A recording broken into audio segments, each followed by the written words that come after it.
माणूस जोपर्यंत या जगातून जात नाही ना, तोपर्यंत आपल्याला त्या माणसाची खरंच किंमत कळत नाही. जेव्हा जेव्हा मी चपाती बनवायला घेते, मला माझ्या आजीची खूप आठवण येते. ती मला नेहमी म्हणायची, "शैता, चपात्या करायला शिक, नाहीतर मग लग्न झाल्यानंतर तुझं काही खरं नाही." तिला माझं नाव श्वेताना नीट घेता पण यायचं नाही. ती शैता म्हणायची. माझ्या बहिणीचं नाव श्रद्धा, तिला शारदा म्हणायची. खूप कडक शिस्तीची होती ती. जुन्या जमान्याची असली ना, तरी पण शिक्षणाविषयी तिचे खूप कडक नियम होते.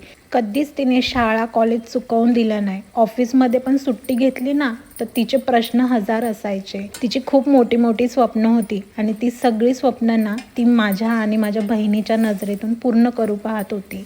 आणि ती मला चपात्यांवरून नेहमी बोलायची, "श्वेता, चपात्या शिकून घे, चपात्या शिकून घे." अक्षरशः लग्नाच्या अगोदर मी कधीच पीठ मळलं नाही, कधी तो योगच आला नाही. कारण माझी बहीण इतक्या छान मऊसूत चपात्या करायची, त्यामुळे माझ्याकडे तो कधी चान्सच यायचा नाही. लग्नानंतर मी पहिल्यांदा पीठ मळलं. आजी होती त्यावेळेला मी मळलेल्या पिठाच्या तिला छान चपात्या करून दाखवल्या होत्या.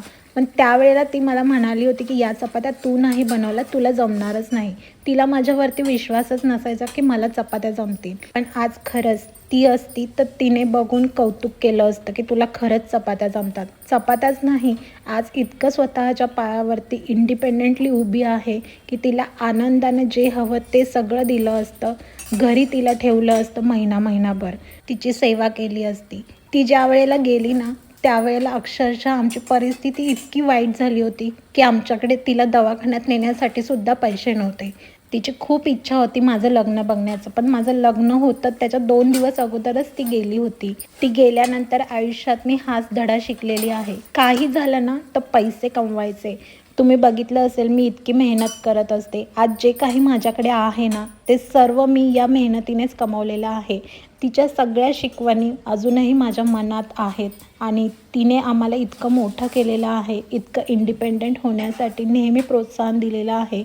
त्या शिकवणी आम्ही कधीच विसरू नाही शकत. म्हणूनच आजी, ही व्हिडिओ तुझ्यासाठी आहे. मला खरंच चपात्या येतात गं. तू असती ना बघायला, खूप बरं वाटलं असतं. आणि खरंच मी आज इंडिपेंडेंटली उभी आहे फक्त तुझ्यामुळे. फक्त तू नाही गं बघायला, तुझी खूप आठवण येते.